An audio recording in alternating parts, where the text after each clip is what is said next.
کیسا mind set ہے اور کیسا ظلم ہے اس ملک کے ساتھ، آپ کی حیرت گم ہو جائے گی۔ 14ویں صدی کے کسی دور میں پہنچ گئے ہیں، ناکامی کا منہ آپ کو دیکھنا پڑ رہا ہے۔ ہمارے لوگ کیا دیکھ رہے ہیں؟ ڈیجیٹل اکانومی 194 ملین ای پاکستان 8,970 4 کروڑ بڑی آئیڈیل جغرافی ہے، پوٹینشل یہاں پہ موجود ہے۔ خانہ کعبہ کے اندر ایسے کئی گروہ جو ہیں وہ پکڑے گئے ہیں، پاک سرزمین بچے جو ہیں وہ اسکول سے باہر پڑھے، دنیا حیران رہ جائے گی۔ پوٹینشلی گروتھ 55 ارب روپے، information technology 70,000 commission agent 200%، no one can stop you. International laws کو فیس کرنا پڑتا ہے۔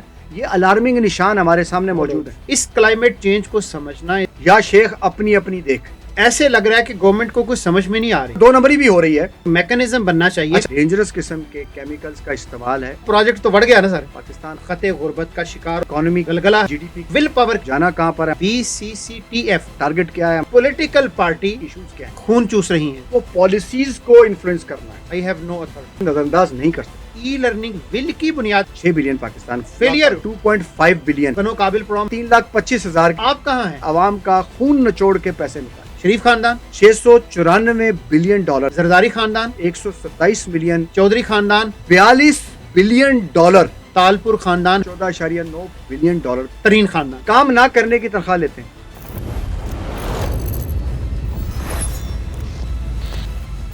اچھا جی نصر اللہ بھائی، اب آتے ہیں ہم ای پاکستان پہ۔ اچھا، اس میں اب جتنی بھی اکنامک ہمارے ڈسٹربنسز ہیں اور چیزیں ہیں، اس میں ہم جب ٹیلی کمیونیکیشن سیکٹر کو دیکھتے ہیں تو اس میں ہمیں ایک پوٹینشلی گروتھ نظر آتی ہے، پاکستان آگے بڑھتا ہوا نظر آ رہا ہے۔ اور آپ یہ دیکھیں کہ 194 ملین بایو میٹریکلی جو رجسٹرڈ اور ویریفائڈ ہمارے پاس موبائل فونز ہیں پاکستان میں، اور تقریباً یہ ہماری جو کوریج ہے موبائل کی، 90% لوگوں تک موبائل فون ہیں اس وقت۔ تو آپ اندازہ کریں کہ ہماری قوم اس جگہ پر کتنی یعنی کہنے لٹریٹ ہے، پہنچی ہوئی ہے۔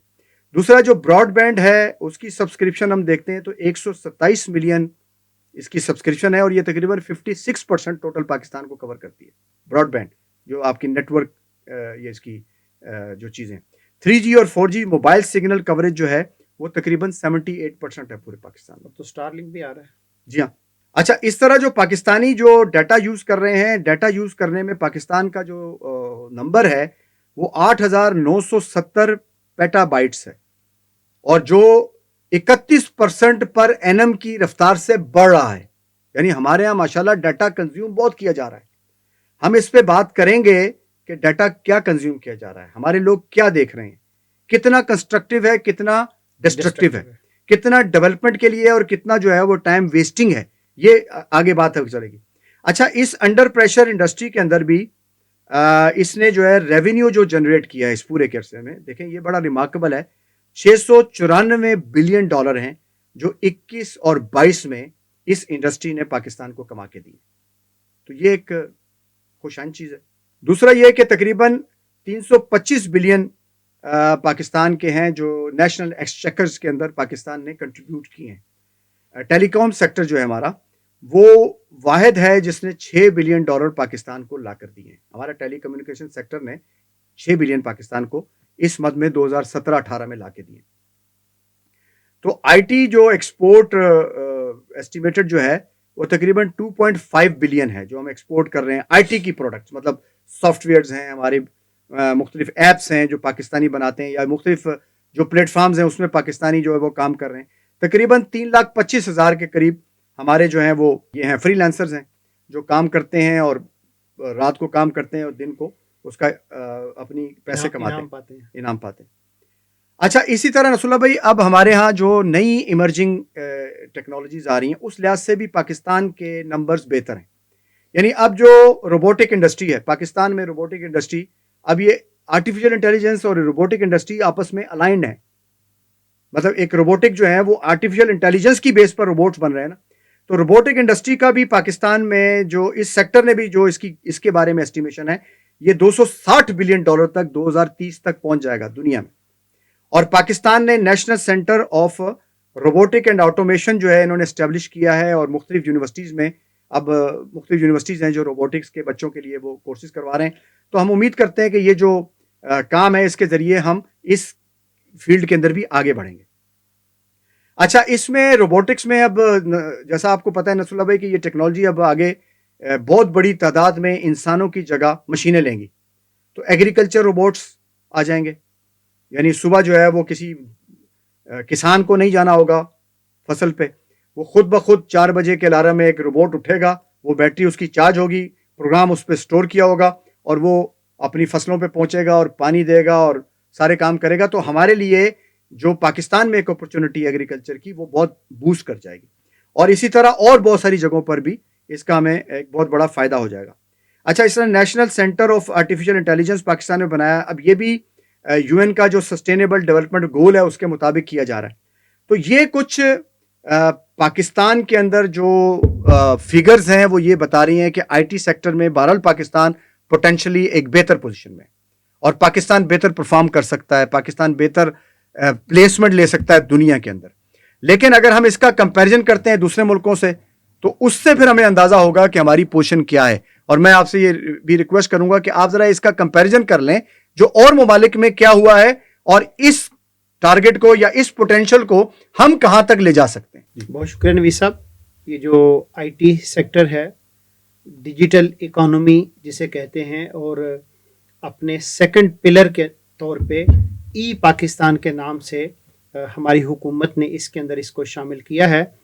یہ خوش آئند ہے کیونکہ اس وقت پوری کی پوری جو اکانومی ہے، پورے کے پورے جو انفراسٹرکچرز ہیں، سارے کے سارے ڈیجیٹل آپ کہہ لیں کہ جو میڈیا ہے اس کے اوپر شفٹ ہو رہے ہیں. لیکن اس کے ساتھ آپ کو یہ بھی اندازہ ہو کہ پاکستان کے اندر جو سائبر کرائم ہیں وہ 70% سے زیادہ بڑے ہیں پچھلے عرصے کے اندر. یہ پچھلے عرصے کے اندر 2024 ہمارا کیسا گزرا، تو بحیثیت پاکستانی جب ہم نے اس کا جائزہ لیا تھا تو جو ہم نے بات کی ہے کہ ہمارے ہاں یہ جو ایک موبائل فون ہے جو ہر ایک کے پاس موجود ہے، لیکن اس کا جو یوزیج ہے، اس کا جو استعمال ہے وہ کتنا کنسٹرکٹیو ہے، کتنا ڈسٹرکٹیو ہے، اور اس کو کتنا کنسٹرکٹیو مزید بنایا جا سکتا ہے، یہ اصل میں سوالیہ نشان ہے جس کی طرف توجہ دینی چاہیے. اسی طرح بھی آپ نے دیکھا ہوگا کہ پچھلے دنوں وی پی این کا بہت بڑا مسئلہ بنا ہمارے ملک کے اندر، کہ ہمارے ملک کے اندر سے جس طرح بنگلہ دیش کے اندر شفٹ ہو گئے لوگ، ٹیکسٹائل انڈسٹری کے بہت سارے لوگ شفٹ ہو گئے، اسی طرح جب یہ پابندیاں لگیں، پولیٹیکل اسٹیبلٹی کا معاملہ سارے کا سارا ہوا، تو آپ نے دیکھا کہ بہت سارے سافٹ ویئر انجینئرز جو تھے وہ بھی بیرون ملک شفٹنگ کے لیے پر تولنے لگے. تو اصل میں یہ بہت سارے سوالیہ نشان ہیں کہ جس کی بنیاد پہ ہمیں ان چیزوں کو دیکھنا چاہیے. لیکن صرف میں ایک مثال دوں گا ویتنام کی، کہ ہماری جو ڈیجیٹلائزیشن ہے، آپ صرف اس کا اندازہ لگا لیں کہ کتنی بڑی تعداد کے اندر نوید صاحب انہوں نے کام کیا. آپ کی حیرت گم ہو جائے گی نوید صاحب، واللہ ہے. آپ اندازہ لگائیں کہ 2024 میں ویتنام کی ایکسپورٹ 405 ارب ڈالر سے زیادہ ہو گئی، لیکن اس میں فقط کمپیوٹر ایسیسریز، آئی ٹی پرزوں کی جو ایکسپورٹ تھی نوید صاحب وہ 57 ارب ڈالر سے زیادہ تھیں. 57 ارب ڈالر سے زیادہ امپورٹ تھی کس چیز کی؟ جو آئی ٹی سے ریلیٹڈ چھوٹی سے لے کر بڑی چیزیں ہیں. صرف ویتنام کی اگر آپ مثال لے لیں، اسی طرح انڈیا کی مثال لے لیں، مائکروسافٹ ہے، گوگل ہے، فیس بک ہے، یہ جتنی آپ کی کمپنیز ہیں ان کے سب کے دفاتر کہاں ہیں؟ ان سب کے دفاتر انڈیا میں ہیں. اور جتنی بڑی کمپنیز ہیں ان کے سی ای اوز کی اگر آپ لسٹ نکالیں نوی صاحب، انڈیا نے بالکل آپ کو آپ خود حیران ہو جائیں گے کہ انڈیا نے کوئی ایسا فورم چھوڑا نہیں، اور وہ وہاں پہ اپنے انڈین ہونے کو پھر پریفر کرتے ہیں، اس کو ترجیح دیتے ہیں. تو یہ ایک دوسرا فیکٹر ہے جس کی بنیاد پہ چیزیں آگے بڑھتی ہیں. تو میں یہ سمجھتا ہوں کہ جس طرح سے یہ ہمارے ایک ملک کے ایک بہت ہی پاپولر لیڈر ہیں حافظ نعیم الرحمان صاحب نے، انہوں نے بنو کابل کا ایک پروگرام آغاز کیا ہے، اور ان کا خیال یہ ہے کہ ہم آنے والے 3 4 5 سالوں کے اندر 10 لاکھ سے زائد نوجوانوں کو یہ جو سافٹ سکلز ہیں یہ پرووائڈ کریں گے، اور یہ لوگ آن لائن بزنس کے اندر جو پوری ایک کمیونٹی ڈیولپ ہو رہی ہے پاکستان کی اکانومی کے اندر، یہ ایک رول پلے کریں گے. یہ دیکھیں ایک پریکٹیکل پروجیکٹ ہے، سٹارٹ ہو چکا ہے، بہت کمنڈیبل، بہت مطلب اب کراچی کے بعد لاہور اور پنجاب اور پورے پاکستان کے اندر اس کا آپ کہہ لیں کہ ایک گلگلہ ہے، شور ہے، دنیا اس کی طرف امید بھری نظروں سے دیکھ رہی ہے. تو میں یہ سمجھتا ہوں کہ دیکھیے اگر ایک پولیٹیکل پارٹی نے اگر ول پاور کی بات ہے نبی صاحب, ایک پولیٹیکل پارٹی یہ کام کر سکتی ہے تو حکومت اور اسٹیٹ نویز صاحب اگر کرنے پہ آئے, کیوں نہیں یقین کر کے جانے اسٹیٹ اور حکومت کرنے پہ آئے تو کیوں نہیں کر سکتی. اس لیے ہم یہ سمجھتے ہیں کہ یہ جو سارے کے سارے چیزیں ہیں جس وجہ سے چیزیں ناکامی کا منہ آپ کو دیکھنا پڑ رہا ہے, ہم اس طرف آپ کو توجہ دلا رہے ہیں. ہم آپ کو ڈسکریج نہیں کر رہے, ہم انکریج کر رہے ہیں, لیکن ہم چاہ یہ رہے ہیں, آپ کو بینچ مارک بھی بینچ مارک دے رہے ہیں کہ دیکھیں یہ وہ آپ کے گرے ایریاز ہیں جو آپ نے اس پورے پروجیکٹ کو بناتے ہوئے شاید آپ کی نظر سے محو ہو گئے ہوں گے, توجہ نہیں دی ہوگی, اور اب جب کہ آپ لانچ کر چکے ہیں اب ریس شروع ہو چکی ہے سر, کاؤنٹ ڈاؤن الٹی گنتی شروع ہو چکی ہے. 2028 اور 29 کا ٹارگٹ آپ دے چکے ہیں کہ ہم نے اتنے ارب ڈالر کی اکانومی کی کرنا ہے, پر کیپیٹا انکم لے کے جانی ہے, ایکسپورٹ یہاں پہ ہوگی, ای پاکستان یہاں پہ ہوگا, ہیلتھ یہاں پہ ہوگی, ایجوکیشن یہاں پہ ہوگی. تو یہ سارے ڈیجٹس اب آگے بڑھنے چاہیے. اگر ڈیلی بیسس کے اوپر 1 2 ٹک 3 4 ٹک 5 ٹک اگر یہ ڈیجٹس آگے بڑھ رہے ہیں تو زبردست نبی صاحب, کون کافر ہوگا جس کو ملک ترقی کر رہا ہو اور اس کو خوشی نہ ہو. اس لیے ہم یہ سمجھتے ہیں کہ یہ وہ چیزیں ہیں اس کے ساتھ ساتھ جو اگنورڈ ہیں, جن کی طرف پوری توجہ دینی چاہیے, اور اس کے نتیجے میں ملک انشاءاللہ العزیز بہت آگے بڑھے گا. بہت پوٹینشل یہاں پہ موجود ہے, یوتھ کے اندر بہت پوٹینشل موجود ہے. میں اپنے بہت سارے نوجوانوں دوستوں کو جانتا ہوں نوید صاحب کہ جو بیرون ملک آئی ٹی سیکٹر کے اندر بہت بڑی خدمات سر انجام دے رہے ہیں. صرف یہاں کا انوائرمنٹ کنڈیوسو نہیں ہے, اس لیے یہاں پہ لوگ بزنس کی طرف نہیں آپ کہہ لیں کہ کنورٹ ہوتے. اگر اسی ماحول کو آپ کنڈیوسو کر لیں تو بہت بڑی تعداد کے اندر جو لوگ بیرون ملک جا کے بزنس کر رہے ہیں, why not Pakistan, why not in Pakistan, why not made in Pakistan, why not made for Pakistan, why not we love for Pakistan. تو سب کچھ پاک سرزمین کے گرد جب گھومے گا تو انشاءاللہ امید ہے کہ چیزیں آگے کی طرف بڑھیں گی. جی نصر اللہ بھائی, بس آخری ایک چھوٹی سی بات مجھے یاد آ گئی آئی ٹی سیکٹر کے ریفرنس سے. دیکھیں اس میں گیجٹس ہم نے بیان کر دیے, ہم نے جو قریبی ہمارے جو نیبرنگ کنٹریز ہیں یا جو ڈیولپنگ کنٹریز ہیں ان کا ایک کمپیریزن دے دیا. ایک وقت میں نے آپ سے پہلے کہا کہ ایک وقت جب یہ کووڈ کے دن تھے تو ان دنوں میرا بہت زیادہ تعلق رہا پوری دنیا میں جو ہمارے اوورسیز پاکستانی ہیں. اچھا, پاکستان میں ان دنوں میں پاکستانی ینگسٹرز نے, یہ میں نے پہلے بھی یہ فگر کوٹ کیا ہے کہ تقریباً $95 ملین پاکستان کو کما کے دیے 6 مہینے میں. بہت بڑا پاکستان کو جو نا ایک بوسٹ ملا اس کے ذریعے. اچھا, مختلف پلیٹ فارمز ہیں دنیا میں آئی ٹی کے جو کام کر رہے ہیں, جیسے امیزون ہے, اسی طرح اور پلیٹ فارمز ہیں جو کام کرتے ہیں. پاکستان میں امیزون کے ریفرنس سے ایک بہت بڑا ورکنگ فورس پاکستان میں ڈیولپ ہو گئی ینگسٹرز کی, اور میاں چنو میں سمجھتا ہوں کہ ایک ہب بننے چلا گیا تھا اور بن گیا تھا کہ دنیا بھر میں جتنے بھی امیزون کے اکاؤنٹس تھے اور ان کے ہینڈلرز تھے اور ان کے جو بزنس اکاؤنٹس تھے, ان کی جو ورکنگ ہے وہ پاکستان میں ہو رہی تھی. اچھا, پاکستانیوں کا سب سے بڑا, دیکھیں یہاں جو پرابلم جو ہم ڈسکس کر رہے ہیں وہ یہ نہیں کر رہے کہ پاکستانیوں میں ٹیلنٹ نہیں ہے, پاکستانیوں میں کمیونیکیشن سکلز نہیں ہے, سب موجود ہے. They are very smart people in the world. سب سے بڑا مسئلہ یہ ہوتا ہے کہ ہر آدمی اپنی ذات کو دیکھتا ہے, یا شیخ اپنی اپنی دیکھ. یہ ایک مینٹالٹی ہے پاکستان کی, اور اس کی بہت بڑی وجہ ہمارے جو سٹیک ہولڈرز ہیں, گورنمنٹ ہے, ہماری پولیٹیکل پارٹیز ہیں, ہمارے جو اور انسٹیٹیوشنز ہیں, وہ ہمیں یہ میسج نہیں کنوے کرتے ہیں کہ ہم مل کر کوئی کام کریں. اچھا, ہوا کیا نصر اللہ بھائی, یہ بھی ایک ٹیسٹ کیس ہے کہ جب وہ انڈسٹری گرو کرنے لگ گئی تو پتہ چلا کہ ایستا ایستا کر کے امیزون نے پاکستان کے ان ہینڈلرز پر اعتراض کرنے شروع کر دیے. دونوں بھی نہیں کرتے ہوں گے, جو بھی کرتے ہوں گے, مطلب ہم اپنے ملک کو صحیح ہے, ایک اس ریفرنس سے پیش کر رہے ہیں کہ اگر 2 نمبری بھی ہو رہی ہے تو 2 نمبری کا مجھے اگر آپ بتائیں گے نہیں, اگر آپ مجھے یہ کمیونیکیٹ نہیں کریں گے کہ ہری بتی پہ رکنا ہے, چلنا ہے, اور لال بتی پہ رکنا ہے, یہ مجھے کنوے ہوگا تو میں رکوں گا. کنوے بھی ہوگا اور میکنزم بننا چاہیے کہ لوگ رکیں. اب یہ ہوا کہ جتنا بھی پاکستان کا ڈیل کرنے کا کام تھا وہ انڈیا کے اندر بیٹھے ہوئے شویتا, وجے اور جگجیت, یہ مختلف لوگ ہیں جو کر رہے تھے. انہوں نے ان کو لیٹر دینے شروع کر دیے, یہ لیٹر کا جواب دیں, وہ لیٹر دیں, وہ لیٹر کا جواب دیں, کرتے کرتے انہوں نے ان کے اکاؤنٹس بند کر دیے. 40 to 60% اکاؤنٹ بند کر دیے. ایک دم آپ کی ایک بوم جو آیا ہوا تھا, ینگسٹرز رات کو جاتے تھے اور پیسے کماتے تھے, $2,000 $1,000 ہر ایک کی ایک انکم ہو گئی تھی. اچھی ایک بوسٹ ہماری اکانومی کو ملا ہوا تھا, وہ بند ہو گیا. اس کی وجہ یہ ہے کہ ہمارا جو گورنمنٹ سیکٹر پہ کرنے کا کام ہے نا وہ پالیسیز کو انفلوئنس کرنا ہے. وہ پالیسیز سے مراد یہ نہیں ہے کہ اسمبلی میں بیٹھ کر اور ایک بیان دے دیا یا ایک قرارداد پیش کی اور اس پہ واہ کر دیا اور باہر آ گیا. آپ کو انٹرنیشنل مارکیٹ میں کمپیٹ کرنا ہے. آپ کو لگ پتا جائے گا جب آپ یہ اپنے سارے کاموں کو کرنے جائیں گے. آپ کا وہاں پر ایڈوکیسی کا نیٹ ورک موجود نہیں ہے. اس کے نتیجے میں کیا ہوا کہ وہ آہستہ آہستہ ہمارا پیچھے چلا گیا. تو اس سیکٹر کے اندر ابھی جتنا پوٹینشیل موجود ہے آرٹیفیشل انٹیلیجنس کے ریفرنس سے اور روبوٹک کے ریفرنس سے, اس ایجنڈے کو سیٹ کیا جائے اور جو پرائیویٹ سیکٹر ہے, پرائیویٹ پبلک ہے اور جو اوورسیز پاکستانی ہیں ان کو کہا جائے کہ بھائی اس میں پاکستان کے اندر آپ کام کریں, ہم فیسیلیٹیشن دیں گے, ہم آپ کو قوانین بنا کے دیں گے, ہم آپ کو لا انفورسمنٹ ایجنسیز کا سپورٹ دیں گے. No one can stop you, no one can disturb you. اب یہ جب انوائرمنٹ بنے گا تو ہمارا یہ آئی ٹی سیکٹر خود بخود بڑھے گا. اور اس وقت الحمدللہ پاکستان کا جو گیجٹس ہیں وہ پورے ہیں. ہمارے پاس اویئرنس موجود ہے, ہمارے لوگ موبائل فون استعمال کرنا جانتے ہیں, ہمارے لوگ ڈیٹا جو ہے وہ بے شمار ریٹریو کر رہے ہیں اور اس کو یعنی یوز کر رہے ہیں.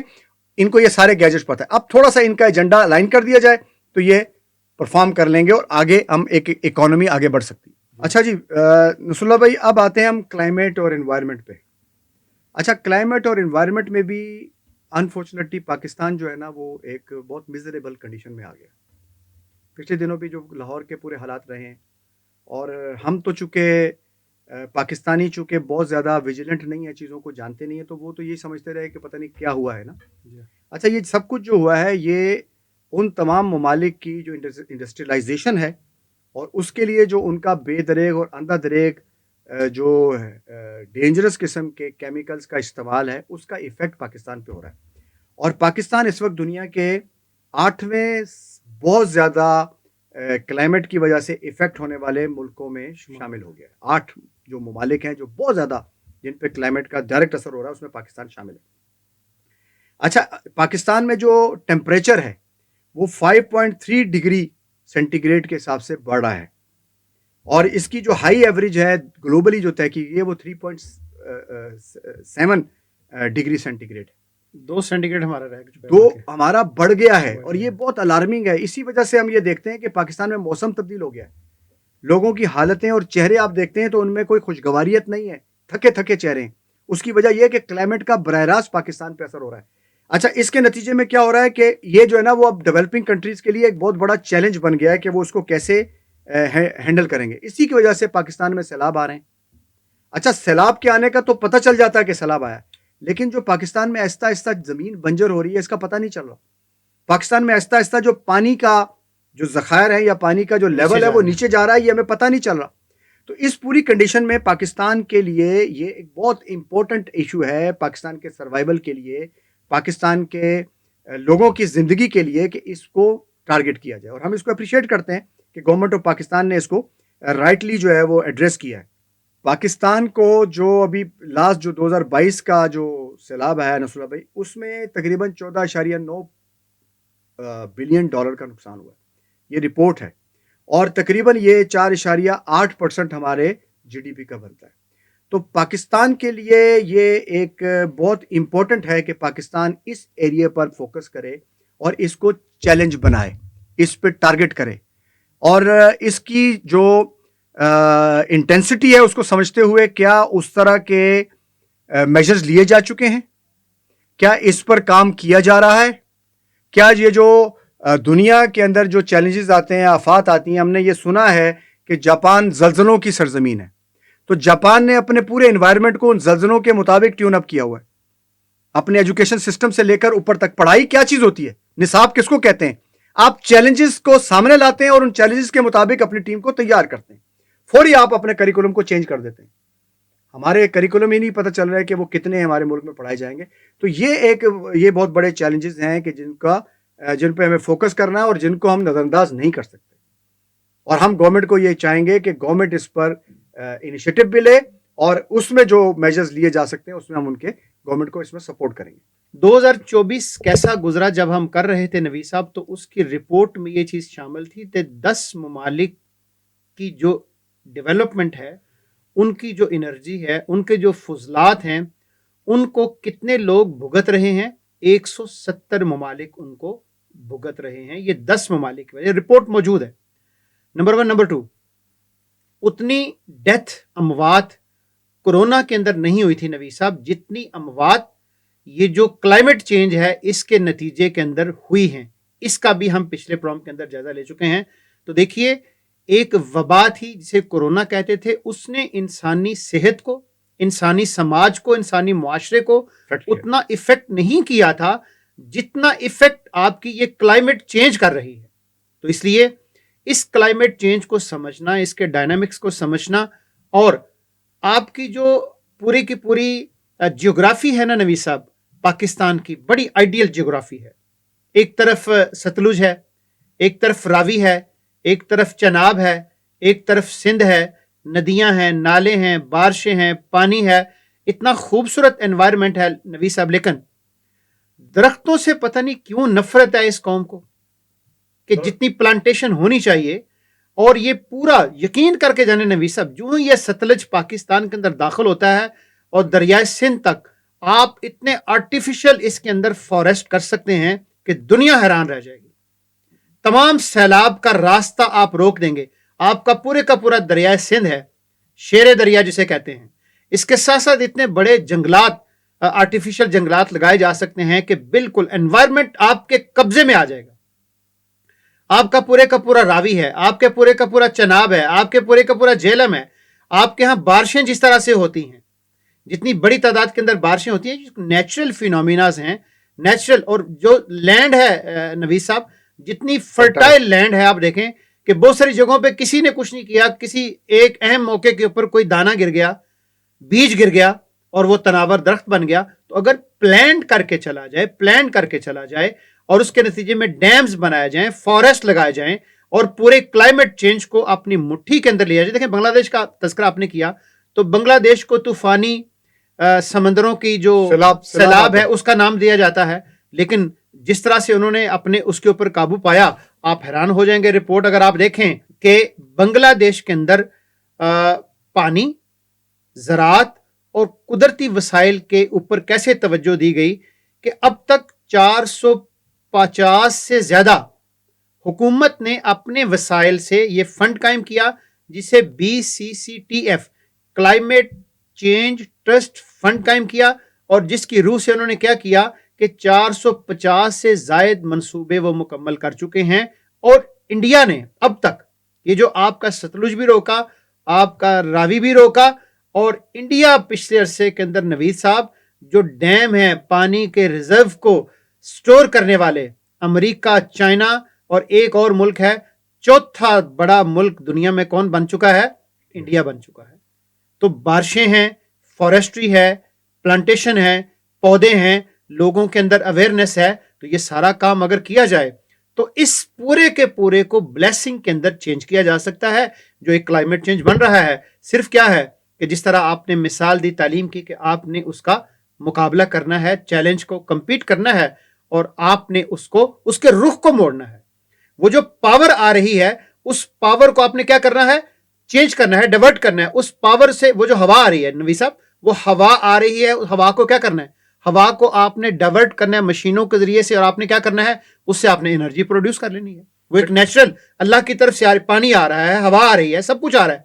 اب یہ جو انسانی عقل اللہ نے آپ کو دی ہے, اس انسانی انٹیلیجنس کو استعمال کرتے ہوئے, اس انسانی عقل کو استعمال کرتے ہوئے, وہ ساری کی ساری جو چیزیں آ رہی ہیں ان کے ذریعے سے آپ نے ان کو آپ نے تبدیل کر دینا ہے نعمتوں کے اندر. یہ ہے انسان کا کمال.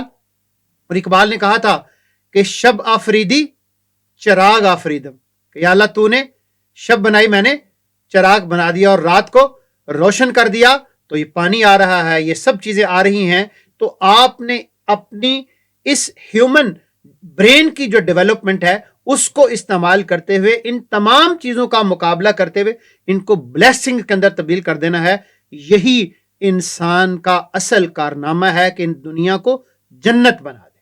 Energy and infrastructure 4th pillar ہے ہماری گورنمنٹ کے اس ٹارگٹ کا, پروجیکٹ کا, اور اس کے مطابق کیا ہے؟ Transition into green energy solutions. Green energy solutions کی طرف گورنمنٹ نے جانا ہے. Develop and efficient and affordable energy infrastructure کی طرف گورنمنٹ نے جانا ہے. لیکن اس کے ساتھ نوی صاحب ایک چیز مد نظر رکھے, اور وہ کیا چیز ہے؟ بنیادی چیز یہ ہے کہ توانائی کا گردشی قرضہ پتہ کتنا ہے آپ کے ملک میں؟ 55 ارب روپے ہے اس وقت توانائی کا, انرجی سیکٹر کا گردشی قرضہ. آئی پی پیز جو ہمارے ملک کے اندر لگی ہیں نوی صاحب, میں نہیں کہہ رہا, ہمارے پرائم منسٹر صاحب کہہ رہے ہیں کہ 10 گنا سے زیادہ پروفٹ ہمارے آئی پی پیز کما چکے ہیں. تو یہ انرجی سیکٹر کا پورا ہمارے سامنے جو موجود ہے, جس کی بنیاد, لیکن اس پورے پروجیکٹ کو جب آپ پڑھتے ہیں نا نوی صاحب, جو انرجی کے شعبے میں دیا گیا ہے, تو ایسے لگ رہا ہے کہ گورنمنٹ کو کچھ سمجھ میں نہیں آ رہی, فرینکلی اسپیکنگ. مطلب جیسے پاؤں لڑکھڑا رہے ہیں, زبان لڑکھڑا رہی ہے. ایسے لگ رہا ہے کہ جیسے انرجی سیکٹر کے اندر داخل ہوتے سار ہی گورنمنٹ کے حواس باختہ ہو چکے ہیں. کوئی ایسا ویبل, ڈیوریبل اور جو پروجیکٹ جسے کہتے ہیں کہ جو لانچنگ کی طرف جا سکے, ابھی تک اس پورے پروجیکٹ میں وہ نظر نہیں آ رہا. گرپ ہے اس وقت, ایک آئرن گرپ ہے آئی پی پیز کی, جنہوں نے مطلب جس طرح جونکے ہیں نا, جونکے نوی صاحب لڑ جاتی خون چوستی ہیں ان جانوروں کے ساتھ, یہ آئی پی پیز ہیں جو خون چوس رہی ہیں. تو سوالیہ نشان اس میں بنیادی طور پہ یہ ہے نوی صاحب کہ پاکستان کے اندر جو بن سکتا ہے, جو ہو سکتا ہے, آپ کا بلوچستان کا پورا ایریا, آپ کی ساحلی پٹی پوری کی پوری ایریا, آپ کا جو ہی جنوبی پنجاب شروع ہوتا ہے, سندھ شروع ہوتا ہے, بلوچستان شروع ہوتا ہے, یہ سارے کا سارا ایریا وہ ہے جو سولر انرجی اور ونڈ انرجی کے اوپر شفٹ ہو سکتا ہے. اس کے متعلق پورے کا پورا جو آپ کا ڈاکومنٹ ہے وہ خاموش ہے, سائلنٹ ہے, اس کی زبان پہ تالے لگے ہوئے, پتہ نہیں کیوں لگے ہوئے ہیں. اسی طرح تھر کول ہے نوی صاحب, پاکستان دنیا کا چوتھا بڑا ملک ہے جس کے اندر کوئلے کے سب سے زیادہ اور اچھے ذخائر موجود ہیں. اور اس کوئلے, البتہ ٹھیک ہے, یہ بات ویلڈ ہے کہ یہ جو انوائرمنٹل ایشوز ہیں, آپ کوئلے پہ جب جاتے ہیں تو آپ کو انٹرنیشنل لاز کو فیس کرنا پڑتا ہے, لیکن اس کا بھی کچھ نہ کچھ حل نکالا جا سکتا ہے, سسٹینیبل ماڈل اس کے لیے بھی بنایا جا سکتا ہے. اچھا, اس کے حوالے سے بھی بہت سارا میٹیریل وہاں پہ اویلیبل نہیں ہے. تو انرجی سیکٹر ایسا کیسا ہے کہ جب ان سب کو ملائیں گے نوی صاحب, آپ نے پہلا کیا تھا, ایکسپورٹس ہیں. ایکسپورٹس کس پہ ڈیپینڈ کریں گی؟ آپ کے انرجی سیکٹر کے اوپر ڈیپینڈ کریں گی. اگر انرجی آپ کہہ لیں کہ الیکٹریسٹی نہیں ہوگی, لوڈ شیڈنگ ہوگی, یا آپ کہہ لیں کہ وہ اتنی کاسٹ اس کی بڑھ جائے گی کہ جو صنعت کار ہے اس کو استعمال کرنا ہی مشکل ہو جائے گا, یا زراعت کا میٹر ہے کہ زرعی جو کسان ہیں ان کے اوپر, اس انڈیا کی مثال ہم نے دی نا, تو فری انہوں نے بجلی دی ہوئی اپنے کسانوں کو, بالکل فری انہوں نے کیا اس معاملے کو. تو اس معاملے کے اندر بھی جو پورے کا پورا ڈاکومنٹ ہے وہ سائلنٹ ہے, بہت ساری چیزوں کے اوپر سائلنٹ ہے. حالانکہ بہت سارے ڈاکومنٹس انرجی سیکٹر کے اندر موجود ہیں جن سے گورنمنٹ استفادہ کر سکتی تھی, جن کو وائبل بنایا جا سکتا تھا, جن کے اوپر بہت اچھی ورکنگ کرنے کے بعد قوم کو متبادل جو انرجی کے ذرائع تھے وہ دیے جا سکتے تھے. لیکن اس کے اوپر بہت اچھا ڈاکومنٹ گورنمنٹ, اس میں مکمل طور پر میں یہ سمجھتا ہوں کہ انرجی کا جو پورے کا پورا ڈپارٹمنٹ ہے اس میں مکمل طور پہ گورنمنٹ ناکام ہوئی ہے. اور اس وقت بھی جو ماڈل دیا جا رہا ہے, فار ایگزامپل انرجی ہی نوی صاحب اگر آپ کہہ لیں کہ فیلئر ہوتی ہے تو آپ کا پورا پروجیکٹ تو بڑھ گیا نا سر. اگر آپ کا انرجی کا پورا سیکٹر ہی اگر آپ سے نہیں سنبھل پا رہا تو آپ باقی کیا کریں گے؟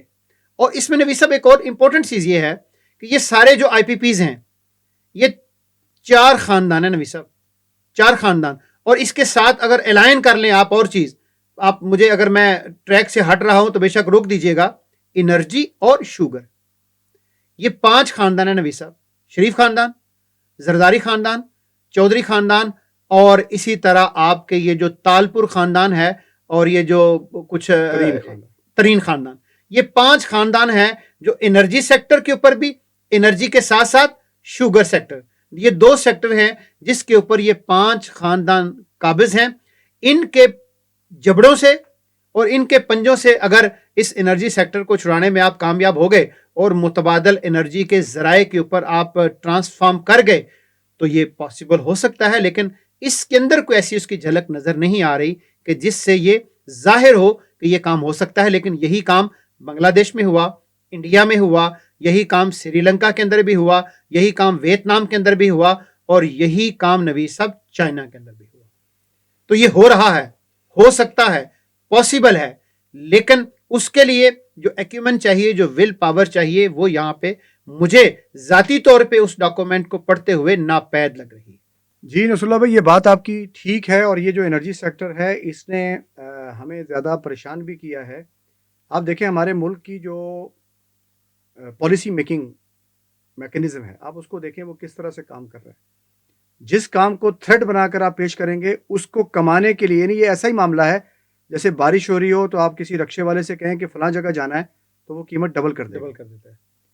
اچھا، یہ مجھے یاد ہے کہ جب یہ انرجی کرائسس پاکستان میں بالکل سامنے آ گیا کہ 1 گھنٹہ لائٹ آ رہی ہے، 1 گھنٹہ لائٹ جا رہی ہے، تو ہمیں تو ایسا لگ رہا تھا کہ ہم شاید کسی پرانے کوئی 14ویں صدی کے کسی دور میں پہنچ گئے ہیں، اور اس دور میں بھی چلیں میسر تھا، آپ کے پاس یہ موم بتیاں موجود تھی، چراغ موجود تھے، ہمارے پاس وہ بھی نہیں تھے۔ تو اس پوری چیز کو دیکھیں کیسا مائنڈ سیٹ ہے اور کیسا ظلم ہے اس ملک کے ساتھ، کہ ان 4 5 7 خاندانوں نے جن کے پاس وسائل تھے، انہوں نے اس اپرچونٹی سے فائدہ اٹھایا، اور فائدہ اس طرح سے اٹھایا کہ عوام کا خون نچوڑ کے پیسے نکالے۔ یعنی اتنا بڑا ظلم ہے یہ جو آئی پی پیز کا، جو آپ نے یہاں پر جس کی وضاحت بھی کی ہے کہ یہ جو نعیم الرحمان صاحب اور ان کی ٹیم نے جس طرح سے اس کو اسمارٹلی اور انٹیلیجنٹلی پریزنٹ کیا اور اس کو پیش کیا ہے، پہلی دفعہ ہمیں پتہ چلا کہ آئی پی پیز کا ایشوز موجود ہے۔ اچھا، اس ڈاکومنٹ کے اندر بھی یہ پوائنٹس انہوں نے لکھے ہیں کہ ہمارا انرجی کا مسئلہ ہے۔ دیکھیں، انرجی کا اگر کرائسس ہوگا تو اب آئی ٹی انڈسٹری میں بھی کچھ نہیں کر سکیں گے۔ دنیا میں ابھی جو انفارمیشن ٹیکنالوجی والے لوگ ہیں، یہ اپنی جو کیپیبلٹی ہے یعنی الیکٹریسٹی کی، اس کو ڈبل ٹرپل کر رہے ہیں ٹو سسٹین وہ سارا ڈیٹا جو پیچھے بیک اپ پہ کام کرے گا، اس کو کسی طریقے سے چلانا ہے نا۔ ابھی تک ہمارے پاس یہی سورس ہے۔ پاکستان کے پاس ونڈ بے شمار بڑا ذخیرہ ہے، پاکستان کے پاس پانی موجود ہے، پاکستان کے پاس سولر موجود ہے۔ اب اس سب کاموں کو ہر آدمی، اگر دیکھیں حکومت کے لوگ بھی، پالیسیاں بنانے والے بھی اگر کمیشن ایجنٹ بنیں گے یا وہ بزنس مین کی طرح سوچیں گے، اور ہر وہ فیلڈ جو کسی کو دی گئی ہے اس کے ذریعے وہ اپنے خاندانوں کو نوازنے کے کام پہ جائے گا، تو ملک تو ترقی نہیں کرے گا۔ یعنی کیسی بدقسمتی ہے اس ساری بات میں صرف ایڈ کر کے بات ختم کرتا ہوں۔ ہمارے ہاں یہ کتنی بڑی بدنصیبی ہے کہ ہمارے ہاں یہ بات مشہور ہے کہ ہمارے جو آفیشلز ہیں، جو اسٹیک ہولڈرز ہیں، جو گورنمنٹ امپلائیز ہیں، وہ کام نہ کرنے کی تنخواہ لیتے ہیں، اور جب کام کرنا ہے تو اس کے کمیشن لیتے ہیں۔ یہ کیسا بڑا المیہ ہے، کیسا بڑا تضاد ہے۔ تو اس میں بھی یہ سوال موجود ہیں کہ اس ایریے میں جو اپرچونٹی موجود ہے اس کو ہم کیسے الائن کر سکتے ہیں، اور کیسے ان تمام چیلنجز کا احاطہ کر سکتے ہیں جو الیکٹریسٹی کے ریفرنس سے پاکستان کو درپیش۔ اچھا نصر اللہ بھائی، اب ہم آتے ہیں اس اڑان پاکستان کے اس آخری ای پر کہ جس پر ہم بات بھی کریں گے اور یہاں پر اپنا پروگرام ہم کلوز کریں گے۔ وہ ای ہے ایکویٹی اور ہیومن ریسورس کا۔ پاکستان کے بارے میں جو گورنمنٹ نے جو اپنی فیگرز میں بیان کیا ہے، ہم اس کے ریفرنس سے ہی بات کر رہے ہیں، ہماری بات ان کے ریفرنس سے ہے۔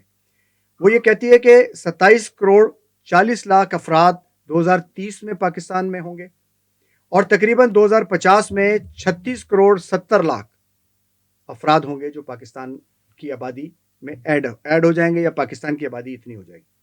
اچھا، یہ پاکستان کی آبادی جو ہے وہ 2.4% پر اینم کے ریشو سے بڑھ رہی ہے، اور جو پاورٹی ریٹ ہے پاکستان کا وہ 21% ہے، یعنی غربت کا یہ لیول ہے۔ اور یونیسیف کی جو رپورٹ ہے، ہم یہ فیگرز کو ذرا آگے جاتے ہوئے ان پوائنٹس پہ آ رہے ہیں جو ذرا بہت امپورٹنٹ ہے۔ تقریباً 22 ملین کے قریب بچے ہیں جو اسکول سے باہر ہیں، یہ ہمارا پاکستان ہے۔